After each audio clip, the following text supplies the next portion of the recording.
ご無事を心より祈る。 So finally, we can obtain Haru RAIKOU as our second completely free operative after Nita Pulse. And of course, everyone will assume that she probably has the same power as Nita Pulse, right? But it turns out she's better than we thought. Haru RAIKOU is a 5-star assault rifle user that deals chaos damage. As for her role, she is a very unique and fun skill main DPS, but at the same time, she also kinda difficult to use because she needs to draw a lot of triangle as quickly as possible, which might be difficult if you are playing on mobile phone. After tap her standard skill, Haru will dash forward or toward your movement direction and leaving behind a light trail on her path. When multiple light trails connect with each other to form a retribution domain, it will apply slow effect and dealing a significant damage to up to 10 targets inside the area. And then, every line will disappear after the explosion occurs. However, each time an explosion happens, Haru will gain 1 Thundercloud stacks, this one, which can stack up to 6 stacks. After reaching the full stacks, the retribution domain will no longer disappear after an explosion. Instead, you can hold the standard skill to perform retribution slash toward the domain, dealing chaos damage once while triggering an additional explosion in the domain. But it will consume all the Thundercloud stack after that. Before you long press the standard skill, if the enemy is outside the range, you can also reshape the domain by making another retribution domain.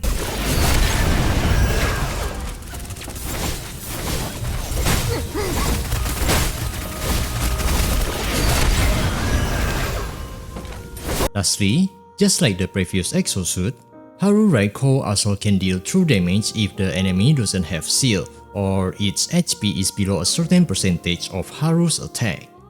But this one will probably be useless on bosses but very helpful when mobbing.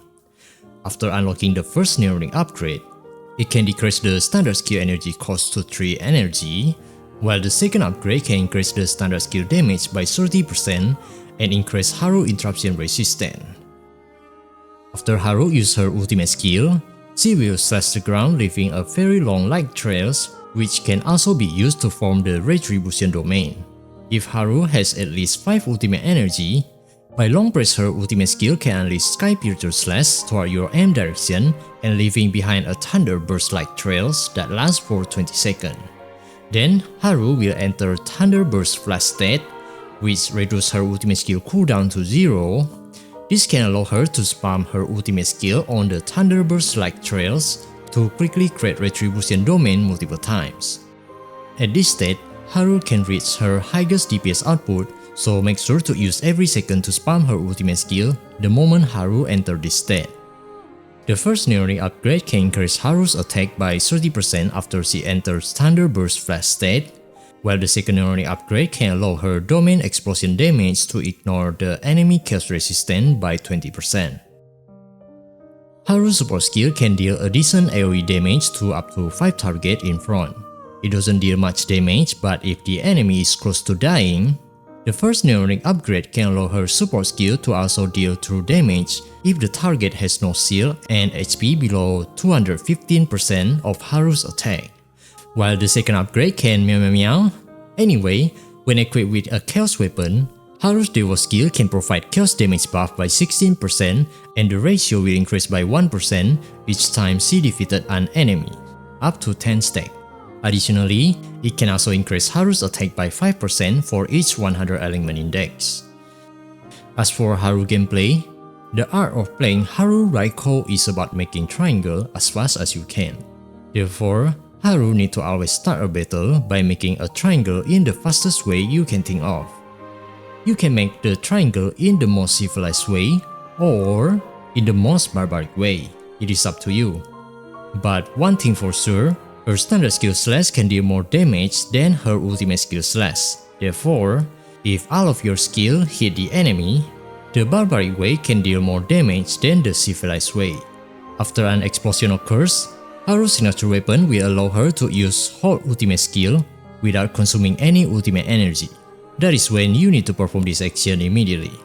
After that, use her standard skill once to take a good position to draw the triangle based on the enemy's location. Then start spamming her ultimate skill as many times as you can for the entire ultimate skill duration. While spamming your ultimate skill, there are two important things you need to keep in mind. First, always aim your slash attack to hit the enemy while making a triangle. Not like this, but like this. Second, after Haru fully accumulates the thundercloud stacks which cause a long-lasting triangle to appear on the field, just let it be. Because the Retribution Domain's existence itself can trigger her weapon skill and her logistics skill, which can improve her ultimate skill slash damage even further. After her ultimate skill duration ends, you can hold her standard skill to perform the Retribution slash, consuming all the Thundercloud stack and dealing some damage. Then just start making triangle until the Thundercloud fully charges and repeat.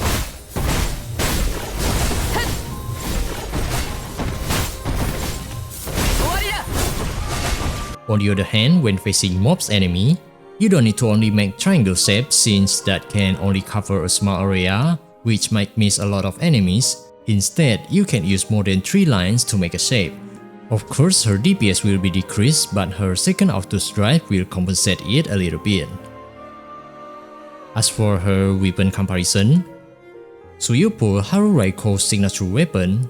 Oh yes, of course, it is free after all.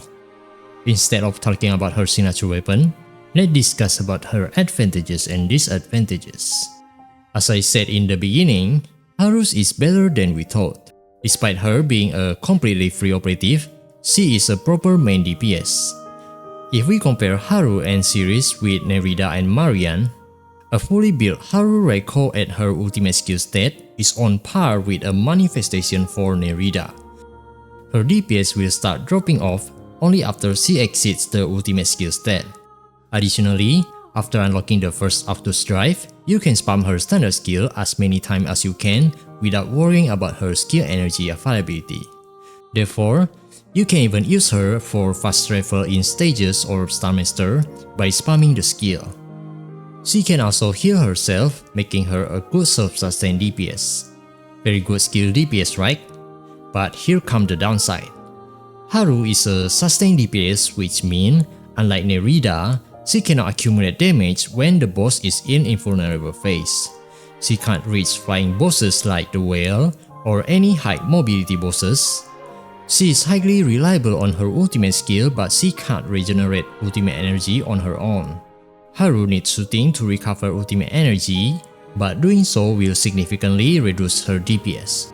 Lastly, her upgrade is limited due to the autos drive system, so she might be easily power creeped by a newer limited Chaos DPS sooner or later.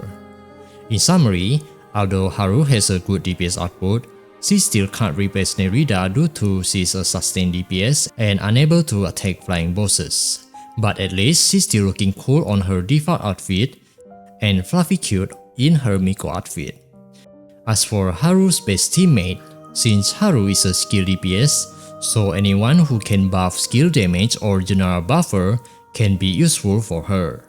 Just keep in mind, if you want to pair Haru with Marian Riptide as a quick swap team, then Series 15 must be out of the team, unless Marian remains as an off-field support for the entire battle.